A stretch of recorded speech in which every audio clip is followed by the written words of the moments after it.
Olá! A educação financeira é o principal assunto do universo acadêmico após o dólar subir para mais de R$ 4,00 o valor unitário no Brasil.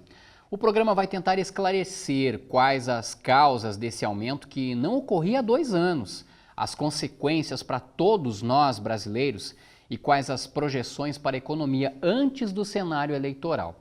O universo acadêmico também vai trazer as informações da Jornada Interdisciplinar em Saúde, que ocorre na Universidade Franciscana, e do Simpósio de Ensino, Pesquisa e Extensão da UFN.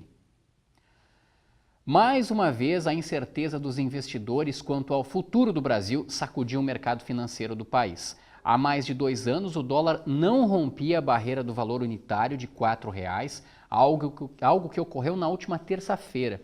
O custo da moeda norte-americana influencia a economia em escala mundial e repercute também em vários preços de produtos do mercado interno brasileiro. Só para citar alguns: alimentação, imóveis, educação, combustíveis. O universo acadêmico recorreu ao professor do curso de Ciências Econômicas da Universidade Franciscana, Matheus Froza, para entender as causas e também antecipar outras consequências que ainda estão por vir no cenário econômico brasileiro. Professor Matheus Froza, seja muito bem-vindo ao Universo Acadêmico. Obrigado. Vou pedir licença ao senhor, vou sentar aqui na cadeira para a gente conversar sobre essa questão da suba do dólar acima de R$ 4,00. Começo lhe perguntando o básico, né? Muitas pessoas devem se fazer essa questão todos os dias. O que determina o preço do dólar aqui no Brasil? Na verdade, o que determina o preço do dólar é a oferta e demanda de dólar que está na economia e especificamente essa suba repentina que chegou a quase 24% de 2 dias até o dia de hoje, então saiu de 13,83 para 4,8 em média. Lembrando que o dólar chegou a ser negociado também para venda a quase 4,50, que é o dólar no cartão de crédito. Sim. E que tem imposto, e 4,30 o dólar na casa de câmbio.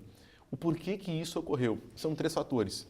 Primeiro, eu tenho uma questão, a instabilidade na Turquia, que pode afetar a União Europeia. Eu tenho dados positivos da economia americana em uma tendência de crescimento também. Então pode ter uma fuga de dólares daqui para a economia americana. É uma fuga também para especuladores também especular com o euro na Turquia. Mas no meu entendimento, esse fator dólar ocorreu principalmente porque nós divulgamos a primeira pesquisa para a corrida presidencial dos 2 principais institutos, Ibope e Datafolha. E quem está liderando nos 2 cenários são candidatos, tanto da extrema esquerda quanto da extrema direita. E isso é ruim e isso refletiu no câmbio. Por isso que a expectativa é que próximo à eleição o dólar sim pode bater a barreira dos R$ 5,00. Tá. Quando o senhor fala sobre essa questão, né, do período eleitoral que a gente vive, 2 perguntas em uma, professor. Primeiro, o mercado financeiro tem o candidato ideal para ele? Tem. Segundo, toda vez que nós passarmos por um período eleitoral, nós vamos viver essa oscilação de câmbio e vamos viver uma economia instável até que se defina ou uma reeleição ou um futuro presidente, por exemplo? Eu vou fazer uma pequena retrospectiva. Em 2002, quando o governo Lula lança a carta para os brasileiros, que ele vai dar continuidade à política do FHC, quando ele liderava as pesquisas, depois ele foi para um segundo turno, o dólar estabilizou. O dólar criou corpo, na verdade, ele ficou até instável porque ia manter a mesma política econômica, tanto é que o atual candidato agora, Henrique Meirelles, fazia parte daquele governo. Então teve uma certa estabilidade. Já no cenário atual, os candidatos do mercado, que seriam Alckmin, que seriam Meirelles, que seriam Amoedo, estão, na verdade, inexpressivos em termos de pesquisa de Ibope e de Datafolha. Por que esses seriam os candidatos do mercado financeiro? Provavelmente são os candidatos que realmente vão fazer a reforma da Previdência de forma mais radical, é os candidatos que vão promover, talvez, as privatizações, são os candidatos que vão, sim, tapar o rombo das contas públicas e diminuir o déficit orçamentário o qual nós estamos passando. Sim. Em suma, diminuir o tamanho do Estado. Esses são os candidatos. Mas, da mesma forma, não está claro a maneira de como eles vão fazer isso. Mas são os candidatos que mais se aproximam do meio empresarial.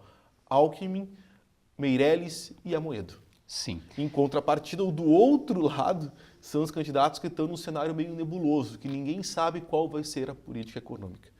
O candidato do PT, caso Lula concorra, Márcio Pockmann, não sei qual a tendência. Bolsonaro, a questão nós não sabemos também qual a tendência. Marina Silva e nem mesmo Ciro Gomes. Professor, quando a gente fala da questão do aumento ou da queda do valor do dólar aqui no Brasil, diretamente quais produtos são mais afetados? Eu já falava sobre algumas coisas, algumas áreas na abertura do universo acadêmico, mas eu gostaria que o senhor especificasse para a gente quais são os produtos geralmente mais afetados por um aumento ou por uma queda. De curto prazo, são aqueles medicamentos, são os itens da saúde que têm reposição mais rápida. Então, se tem vamos dizer assim, no hospital, na farmácia, isso tem um efeito para outra semana já, com um dólar mais alto. Isso é importante salientar. E depois, gradativamente, isso também vai chegar para o próximo mês, no intervalo curto também, na energia elétrica, porque boa parte da nossa energia te compra de Itaipu. Sim. Então, isso é curto prazo. E com o passar do mês, 30 dias, 40 dias, isso chega na alimentação, isso chega no eletroeletrônico também. Também vai influenciar. E aquela pessoa que usa um contra-argumento, mas para exportação é bom ter um dólar alto. Lembrando que eu não estou num período de exportação de grãos. Na verdade, o estoque que eu tenho de grãos estocado no estado hoje, tanto de soja quanto de arroz, realmente eu vou vender o pouco que eu tenho. Mas a maioria já fez contrato futuro de compra e venda. Só está esperando despachar no porto. Quero que o professor dê uma olhadinha na tela ali, professor. A gente tem já uma variação cambial, só para ter uma ideia, né, do quanto o dólar tem oscilado. Lá em 29 de fevereiro de 2016, nós tivemos o dólar a R$4, né? Efeito político. Eu estou no período pré-impeachment da presidente Dilma ali, e isso ele ocorre no mês de março, mês de abril. Eu estou discutindo, o Congresso já voltou, e isso já há indicativos que vai passar na Câmara dos Deputados. Sim. E o dólar oscila, ele chega a R$4. Depois nós tivemos o dólar a 3,14 em 23 de agosto, mais para o final do ano de 2017 nós tivemos ele a 3,33. Depois seguiu a escalada do dólar, principalmente agora em 2018, a partir de maio, 18 de maio, 3,73. Maio também, fator político, que é a greve dos caminhoneiros. Lembrando que a greve ela inicia, a movimentação começa no dia 15, mas realmente ela vai para a rua dia 23 de maio. Então também começa a oscilar o câmbio em funções da instabilidade e das próprias ações da Petrobras. Sim. Fica bem claro. Lembrando que 2018 ele inicia 2018 com um dólar teoricamente estável, porque existia sim uma perspectiva de melhora, de retomada do emprego, de retomada da economia, de retomada do crédito, e que na verdade isso não ocorreu. Sim, temos ali 7 de junho, professor, 3,92 o dólar, 1 centavo a mais, 3,93 em 5 de julho, e agora a mais recente no dia 21 de agosto, né, na última terça-feira, nós tivemos o dólar então a R$ 4,03. Eu lembro as pessoas que acompanham o Universo Acadêmico que ele é um programa gravado nos estúdios aqui, né, do prédio 14 do Conjunto 3 da Universidade Franciscana, e neste momento o dólar opera em R$ 4,07. Nós não temos a cotação final do dia justamente por conta da gravação do programa. Mas a tendência Sim. É que o dólar nesta quarta-feira fechasse em torno de R$ 4,10. É muito provável que isso ocorra. Não tem freio, professor. Não tem freio, por mais que o governo venha intervir no mercado cambial. Lembrando que o nosso câmbio, na verdade, o nosso câmbio oficial é um câmbio flutuante sujo. Sujo por quê? Porque o governo intervém através do Banco Central comprando e vendendo dólar. Mas quando o governo compra, para se ter uma ideia, milhões, o governo comprou $1 milhão, $2 milhões, altera centavos na cotação.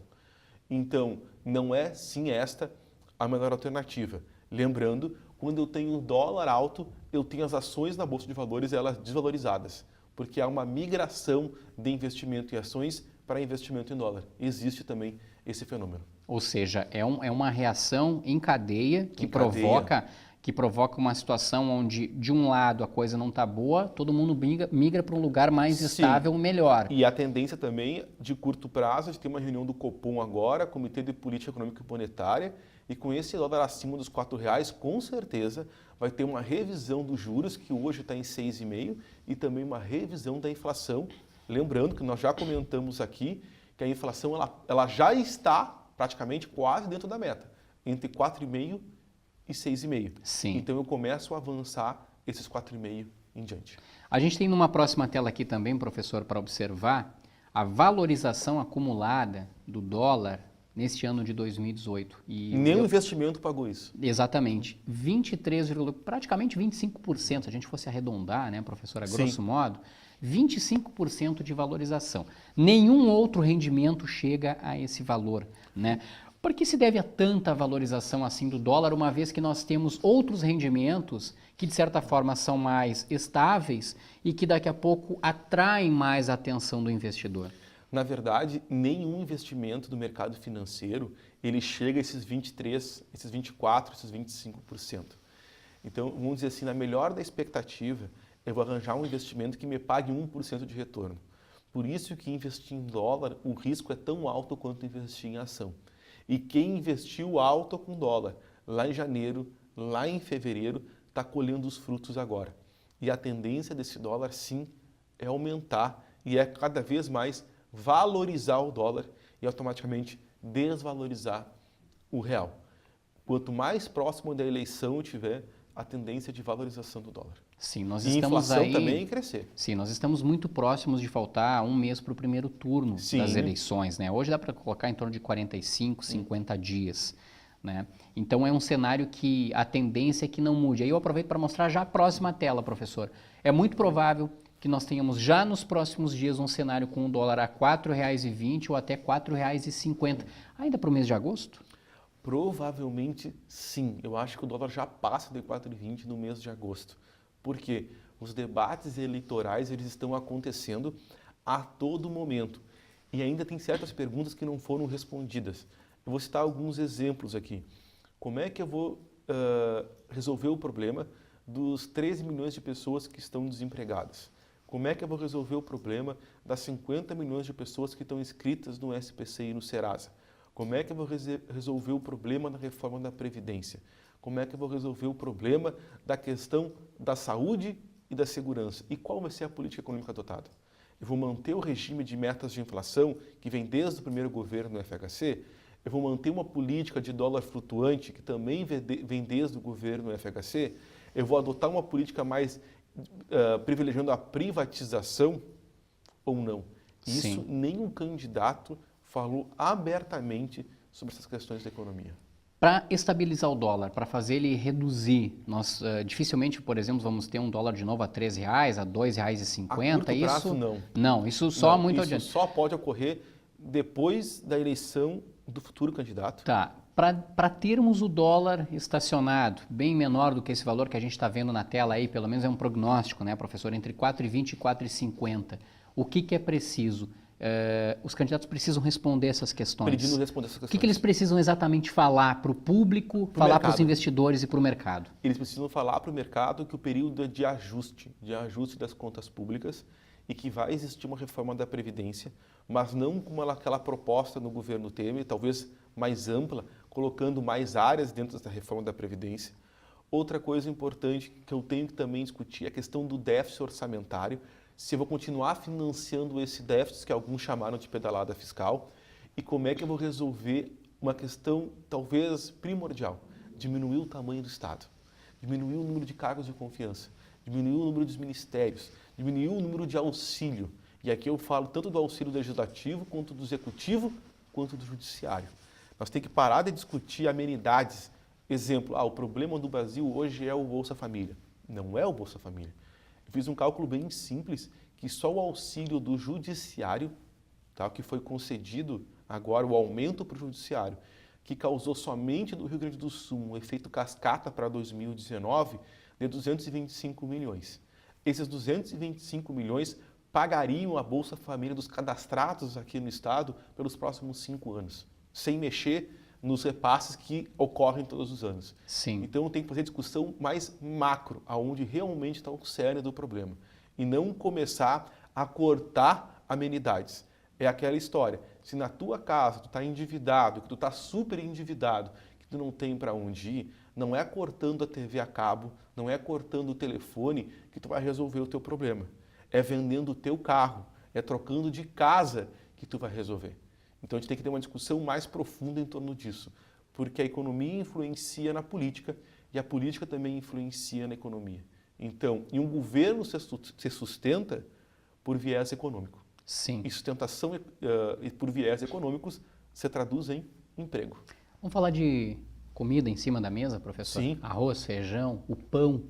A massa. O dólar com esse preço vai influenciar muito provavelmente no preço do trigo, Sim. né? E aí a gente vai ter uma 15 suba dias também do pão? influencia.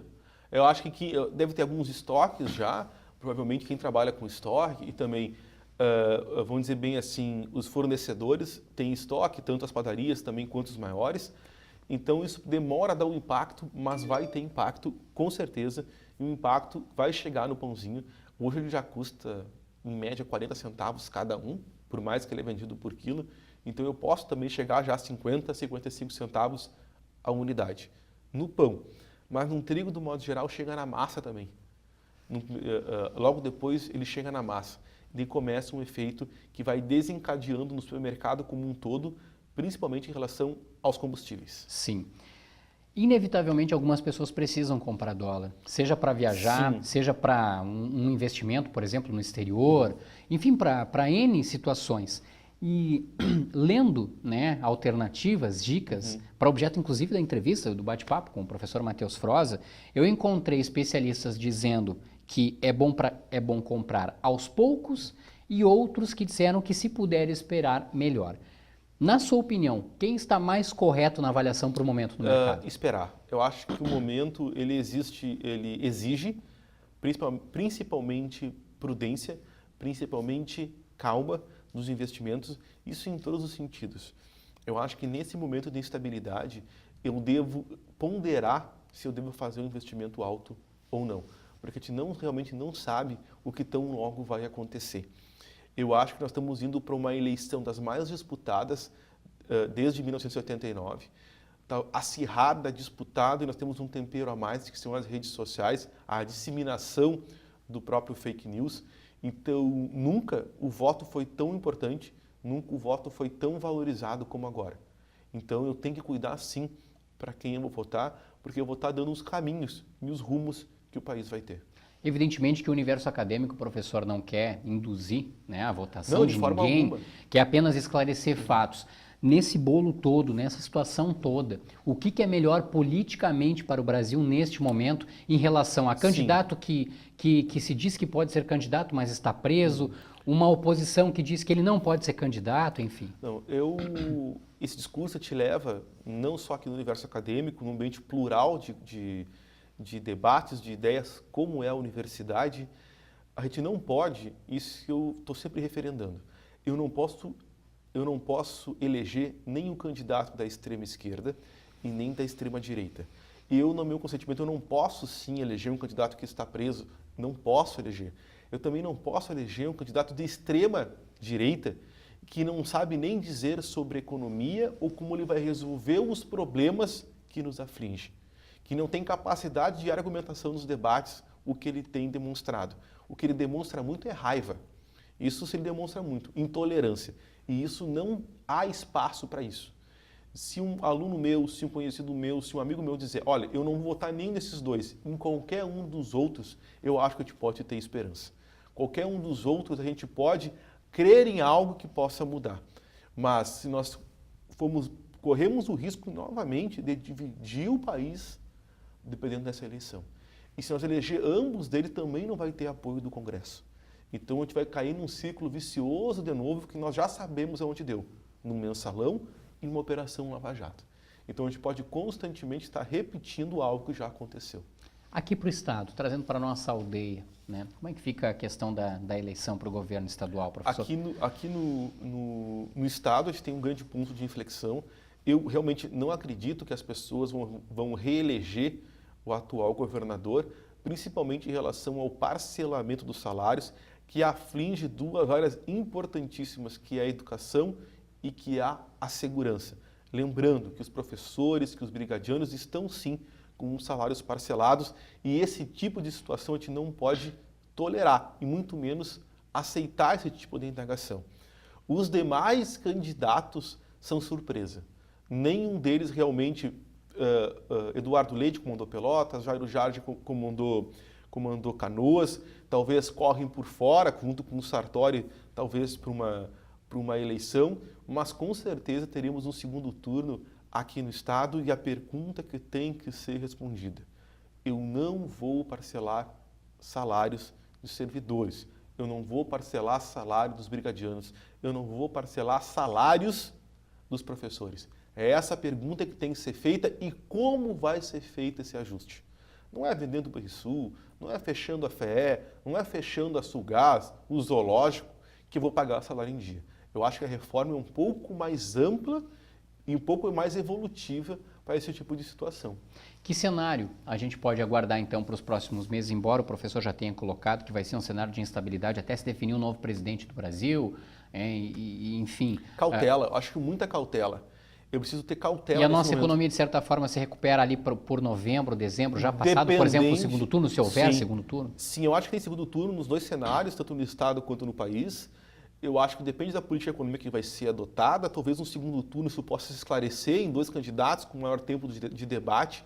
Isso pode ficar mais claro para a população. Isso eu acho que é de fundamental importância. E aqui no Estado eu preciso sim cada vez ser mais claro. Não adianta eu dever, não adianta eu parcelar salários se eu não demonstrar transparência nas contas públicas. É o que não está ocorrendo com esse atual governo. Da mesma forma, é injusto até o modelo de tributação. Enquanto muitos estão sendo tributados na fonte, em nota fiscal, estão tirando, vamos dizer assim, talão de nota, estão passando a marca do cartão, estão pagando imposto, muitos não estão pagando. E não tem fiscalização também de quem não está pagando imposto e aquelas pessoas que parcelam, refinanciam, parcelam e refinanciam e fica por isso mesmo. Uma hora isso tem que acabar também. Sim, senão não há economia, né? Não há economia e a gente cansa de pagar essa conta. Sim. Professor Matheus Froza, né, professor aqui do curso de Ciências Econômicas da Universidade Franciscana, mais uma vez muito obrigado pelos seus esclarecimentos acerca da economia. O Universo Acadêmico mais uma vez agradece, a UFN TV mais uma vez agradece. E não vamos nos evitar, não vamos evitar de procurá-lo toda vez que for necessário para tirar essas dúvidas. O ambiente de debate, ele é válido, ele é plural e a gente sempre tem que estar sempre escutando as opiniões mais diversas que tem. Só que a gente tem que intervir. Radicalismo e briga te deixa para as redes sociais. No ambiente universitário te proporciona sempre discussão, até esgotar todas as esferas. E o melhor caminho para todo mundo sempre, né? Para que todo mundo ganhe, para que ninguém perca. Mais uma vez, muito obrigado, professor. A seguir, as informações sobre a segunda conferência do Simpósio de Ensino, Pesquisa e Extensão da UFN e também como foi a abertura da Jornada Interdisciplinar em Saúde da Universidade Franciscana.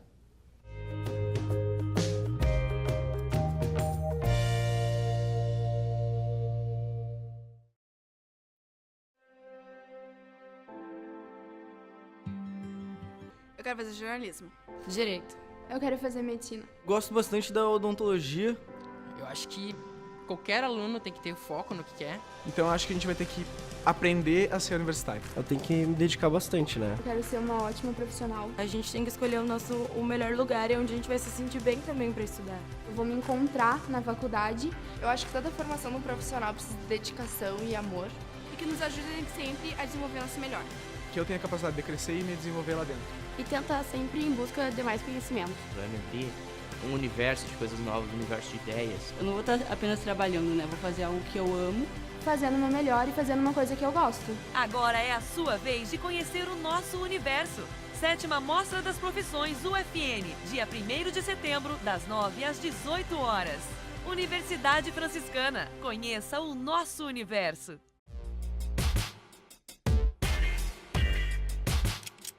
Eu sou a professora Daniela Elvanger, coordenadora do curso de Design dessa instituição.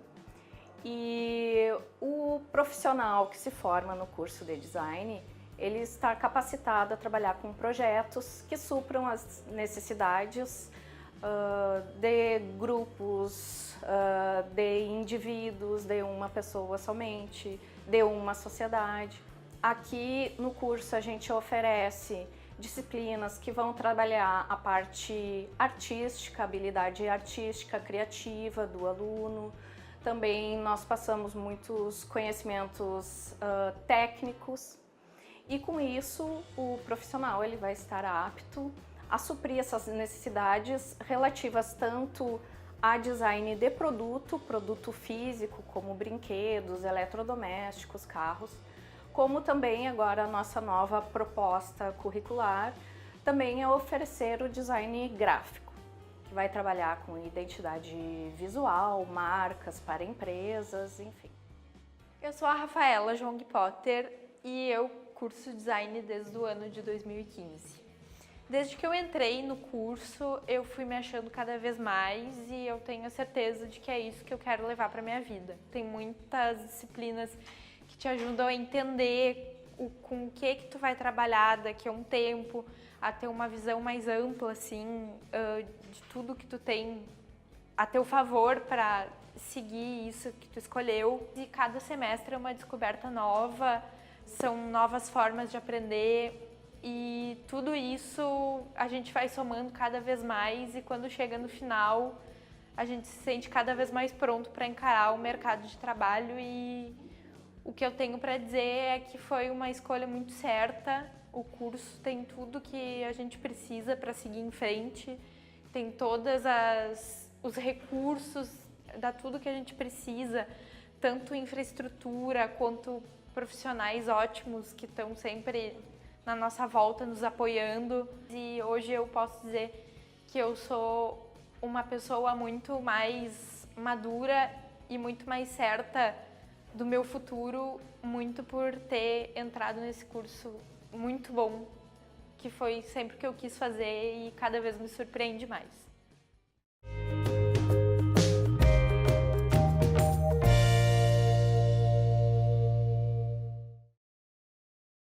Nesta sexta-feira, dia 24 de agosto, a Universidade Franciscana realiza a segunda conferência do Simpósio de Ensino, Pesquisa e Extensão, o CEP.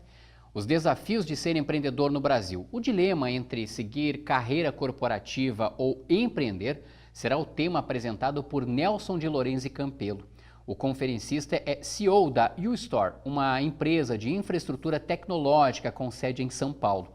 O encontro ocorre a partir das 9 da manhã no Salão de Atos do Conjunto 3 da UFN e terá a mediação do professor Lissandro Dallanora, coordenador do Ambiente de Inovação da UFN. A ideia é contribuir com a perspectiva de empreender, além de analisar os desafios de cada profissional encontra na área. Essa vai ser a segunda conferência do CEP este ano. Na primeira, o professor Marcelo German Schnack, da Universidade Católica do Maule, com sede no Chile, falou sobre a humanização da ciência. O Simpósio de Ensino, Pesquisa e Extensão, o CEP, da Universidade Franciscana, completa 22 anos em 2018.